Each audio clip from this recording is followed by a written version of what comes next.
불과 몇 개월 전 한국이 아시아 국가 중 최초로 중미 5개국과 FTA를 체결한 것 기억하실 겁니다.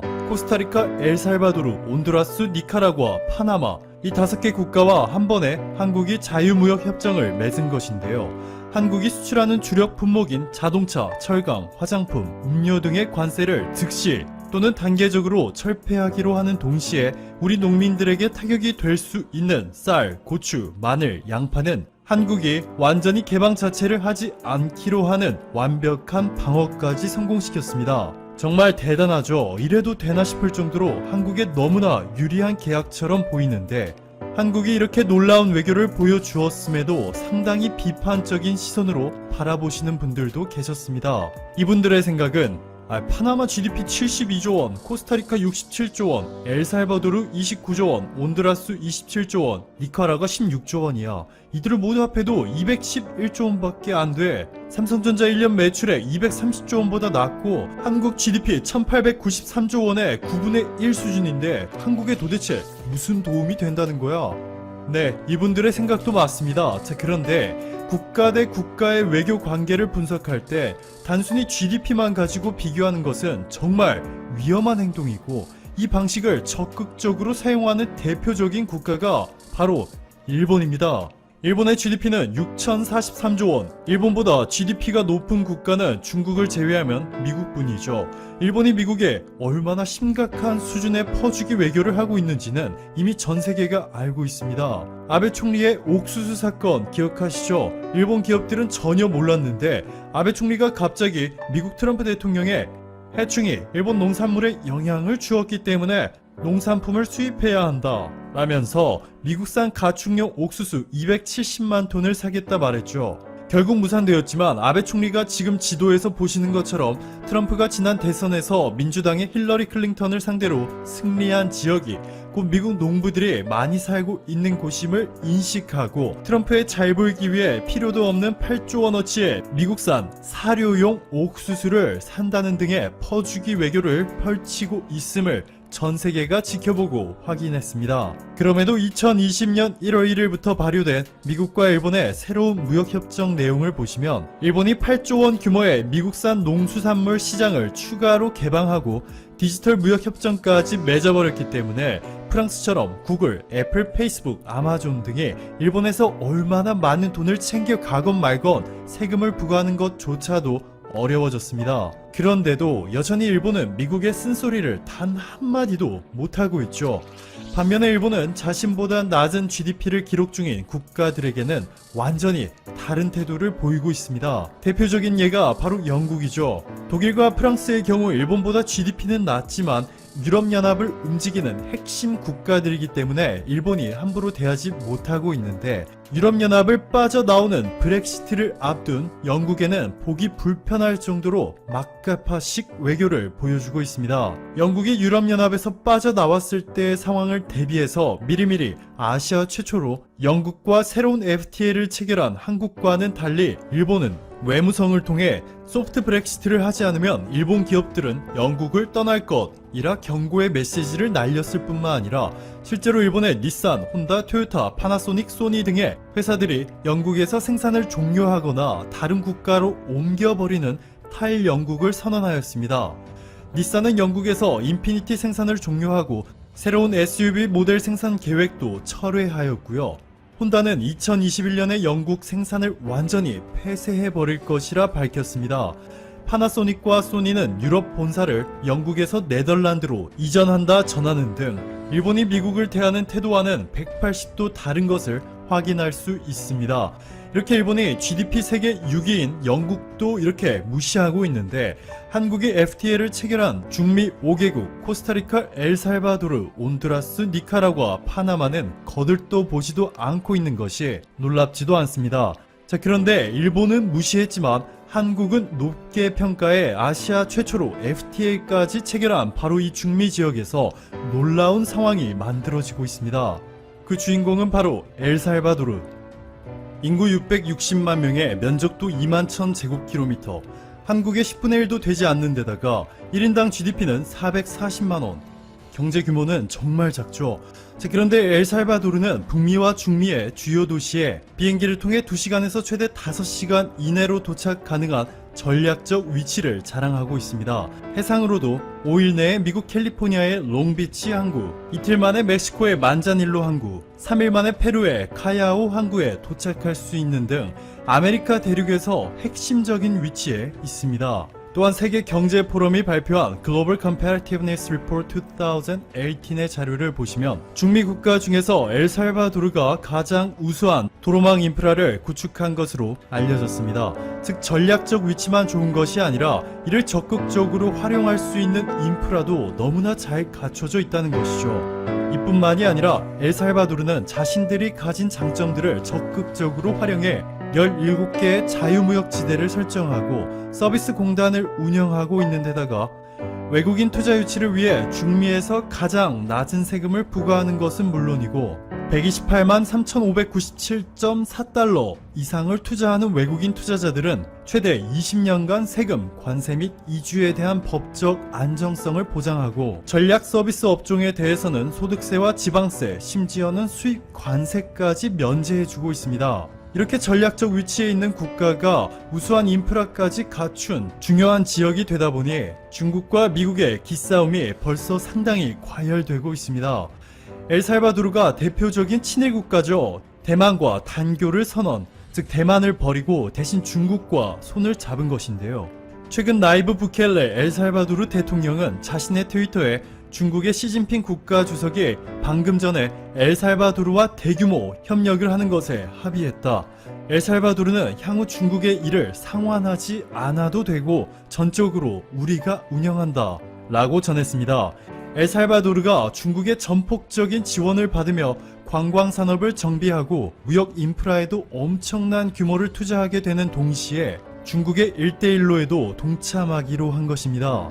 이를 두고 미국은 엘살바도르가 중국의 부채 함정에 빠지게 되었다 비판하자 나이브 부켈레 엘살바도르 대통령이 즉각 자신의 트위터를 통해 분명 상환하지 않아도 된다는 말이 이해가 안 되는 건가? 모든 건축물은 엘살바도르의 소유가 되는 것이다 라며 미국의 주장에 강하게 반박하였습니다. 엘살바도르가 이미 중국 편에 붙어버린 모습인데요. SCMP의 보도에 따르면 중국의 영업권을 넘기면 일본이 엘살바도르 항만 프로젝트에 대한 자금 지원 약 1,200억 원을 철회하겠다 경고하였습니다.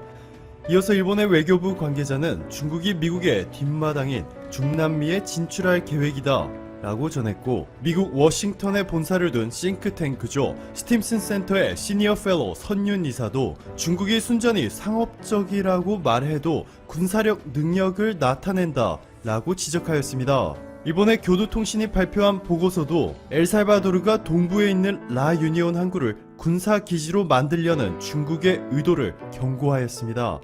미국이 한국과 일본에 사드를 배치해 중국을 견제하고 감시하고 있듯이 중국이 엘살바도르를 완벽한 전략적 요충지로 확보하게 되면 미국뿐만 아니라 멕시코와 중남미까지 한 번의 감시망 레이더 범위 안에 넣을 수 있게 되는 것이죠.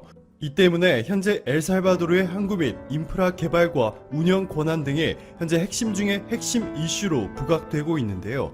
놀랍게도 한국이 열쇠를 쥐고 있습니다. 우선 보시는 것처럼 엘살바도르를 포함한 중미 5개국과 FTA를 체결할 때 한국 측은 하버드 MBA 출신의 브레인, 여항구 통상교섭실장이 핵심적인 역할을 하였는데요. 단순히 한국이 이들 국가에 수출하는 품목들의 관세만 없앤 것이 아니라 서비스 시장은 세계 무역기구죠 WTO보다 더 높은 수준으로 한국에 개방하기로 하였고 한국 투자자들에 대한 평등하고 공정한 대우를 약속받는 동시에 보상 원칙과 송금 자유화 조항까지 체결하여 한국 기업들이 안전한 법의 보호를 받는 아래에서 투자가 가능해졌고요. 지식재산권 보호도 한층 더 강화되었습니다. 그런데 여기까지가 전부였다면 미국의 앞마당에서 펼쳐지고 있는 미국과 중국의 치열한 기싸움에서 한국이 열쇠를 쥐고 있다 라고 표현하는 것은 무리가 있고 대신 열쇠 고리를 쥐고 있다 정도가 적당하겠지만 한국이 정말 열쇠를 쥐고 있는 확실한 이유를 지금 바로 설명해 드릴게요. 한국의 해양수산부가 이미 엘살바도르 공항 항만청과 아카후틀라항, 그리고 라유니온 항만 기본 계획 수립 용역의 최종 결과물을 검토하였고 향후 실행 방안까지도 협의할 예정입니다. 라유니온. 익숙한 이름이죠? 네, 맞습니다. 일본의 교도통신이 보고서를 통해 중국이 엘살바도르의 라유니온 항구를 군사 기지로 만들려 한다고 경고하고 있다 전해드렸었죠.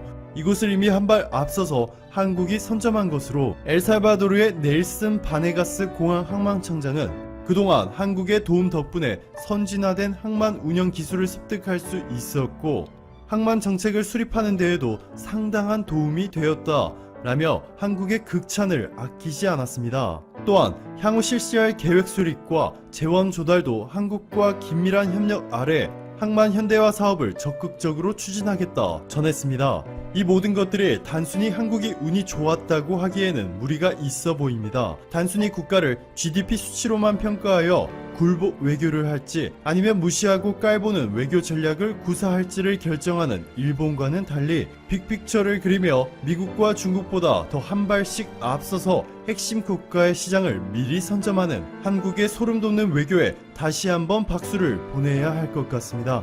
오늘도 감사합니다. 최고의 하루 보내시길 바랄게요. 삼성전자가 이번 2분기에도 깜짝 놀랄 실적을 달성했습니다. 시장 예측을 뛰어넘는 8조 1천억 원의 영업이익, 매출은 52조 원을 달성하면서 코로나 사태 속에서도 시장의 전망치를 훌쩍 뛰어넘는 좋은 실적을 보인 겁니다. 전문가들도 코로나19 상황에서 이 정도로 뒷심을 발휘할 줄 몰랐다며 놀라움을 감추지 못했어요. 삼성의 선전이 가능했던 이유는 코로나 비대면 특수 때문이었습니다. 재택근무, 온라인 수업, 화상회의, 게임 같은 비대면 수요가 늘어나면서 서버나 PC 업체들의 반도체 수요도 늘었거든요. 삼성은 이러한 비대면 특수를 미리 예측하고 철저히 대비했습니다. 특히 이재용 삼성전자 부회장은 직접 현장을 지휘하며 신속히 대응했는데요.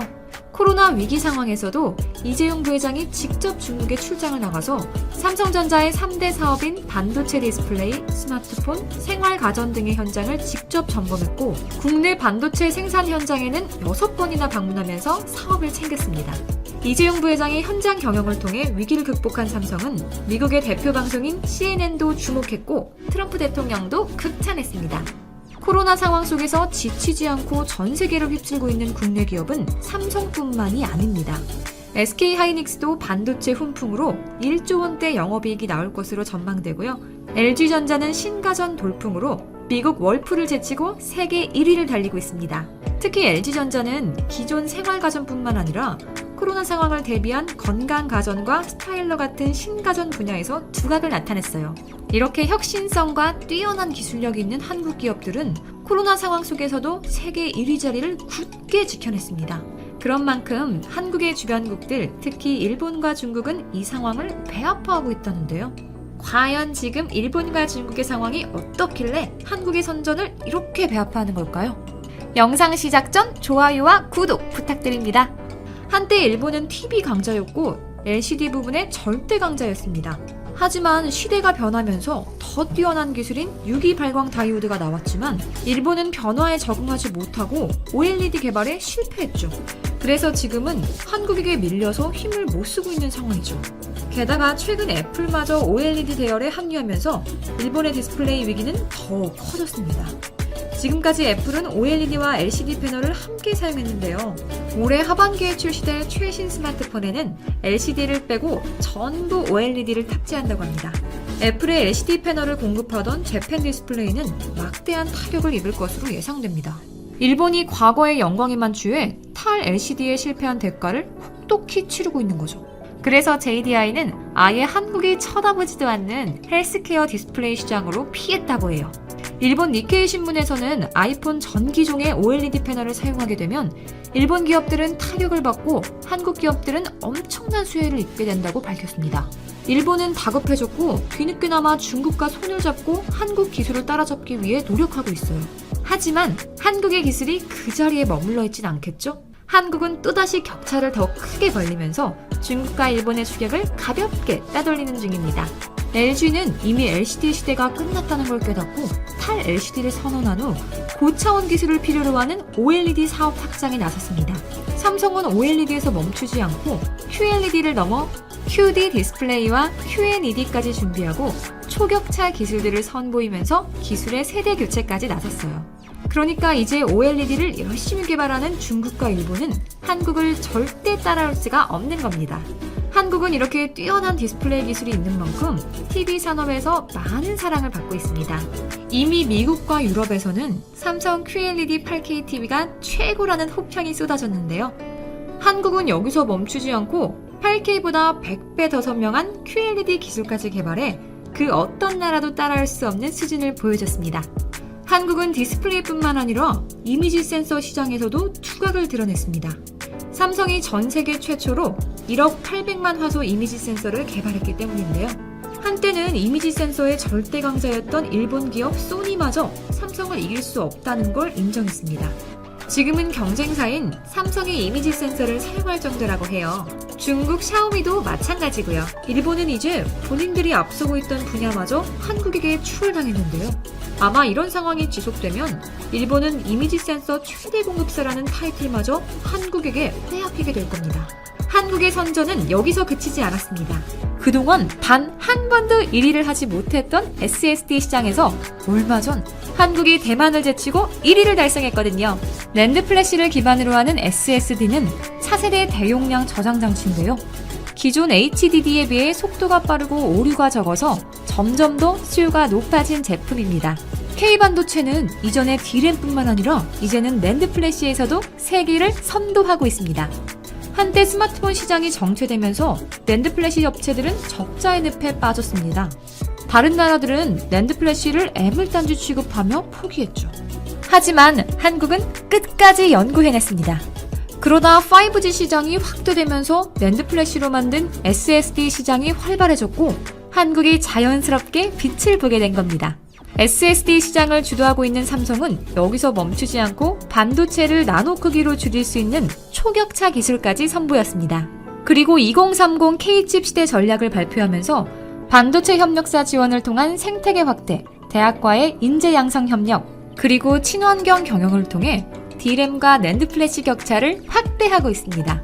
이제는 메모리 반도체 1등을 넘어 2030년까지 비메모리 반도체에서도 세계 1위를 달성하겠다는 전략이죠. 중국도 비슷한 목표를 갖고 있습니다. 2049년까지 첨단 제조업 분야에서 세계 최고가 되겠다는 테크 굴기를 내세운 건데요. 중국은 한국의 반도체를 따라잡기 위해 반도체 공장을 엄청 늘리는 중입니다. 하지만 한국차의 초격차가 쉽게 좁혀지진 않을 거예요. 중국은 미국과 인도 또 그 외의 여러 국가들과 분쟁 상태에 있기 때문에 IT 굴기가 추진력을 잃어가고 있거든요. 오히려 그런 중국 덕분에 한국이 반사 이익을 얻게 될 확률도 있죠. 그러다 보니까 한국은 반도체뿐만 아니라 5G 기술같이 많은 분야에서 중국을 따돌리고 더 큰 격차를 낼 수 있는 상황입니다. 한국 기업들은 이렇게 혁신적인 기술을 바탕으로 포스트 코로나 시대를 발빠르게 준비하며 성장해 나가고 있습니다. 앞으로 그린 뉴딜과 수소 경제까지 결합한 첨단 산업이 시너지 효과를 만들어낸다면 한국은 그 어떤 나라보다 더 빠르게 미래 시장을 선도할 수 있을 겁니다. 한국의 경제력이 더 커지고 미래 시장도 선도하게 된다면 우리 국력도 더 커질 거고요. 그러면 그 어떤 나라도 우리를 함부로 할 수 없겠죠? 여러분이 자랑스러워하는 한국의 기술들은 어떤 게 있나요? 이와 관련된 여러분의 다양한 의견 댓글로 남겨주시면 감사하겠습니다. 혹시 주식하시나요? 반도체 관련 급등 종목이 알고 싶으시다면 오른쪽 버튼을 클릭해주세요. 안녕!